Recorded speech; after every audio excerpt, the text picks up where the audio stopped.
Hello viewers, this is Suman Dutta. তো আজকে তোমাদের সামনে প্রেজেন্ট হলাম নতুন একটা ভিডিও নিয়ে।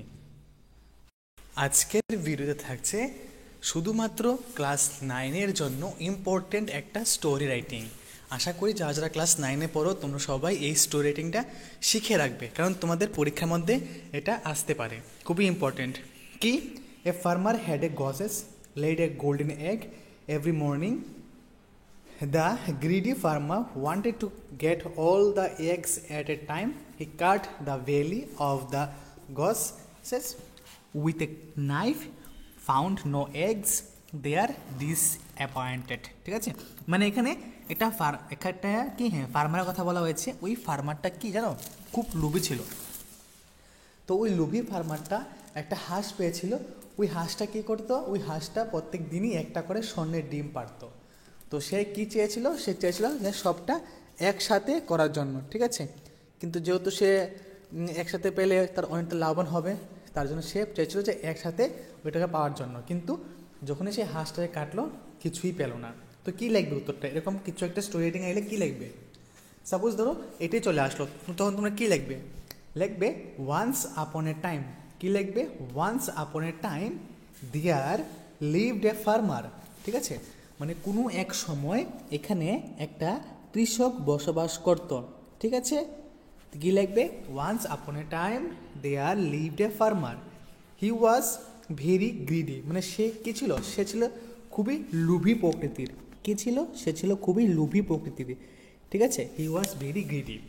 হি had a Gauss's.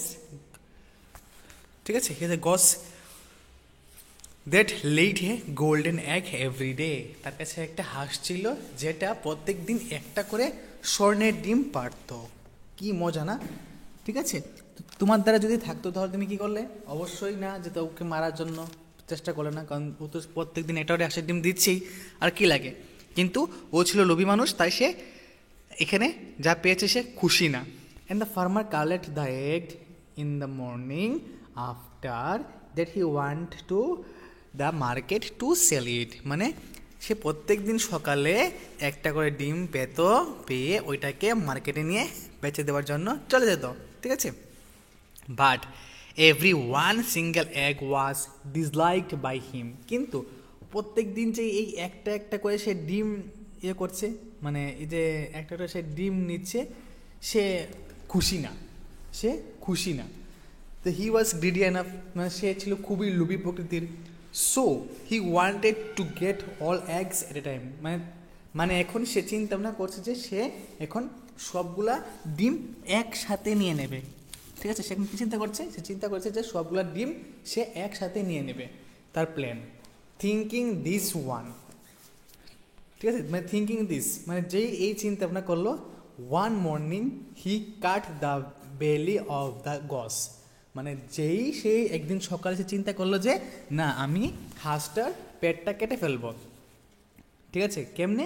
By the knife. ঠিক আছে, এখানে বাই দ্য নাইফ লিখে দেবে, না লিখলেও কিছু হবে না, কিন্তু যেহেতু প্রশ্নের মধ্যে আছে তো লিখতে হবে। ঠিক আছে, বাই দ্য নাইফ গসের পরে। ঠিক আছে, বাট আলস, ইস কি দুঃখের বিষয়, হি ফাউন্ড নো এগস দেয়ার। কিন্তু সে এখানে কোনো ডিমই পায়নি।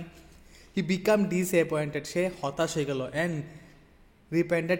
Repented for his greedy action, এবং সে এখন পস্তাতেছে তার এই লোভের কারণের জন্য।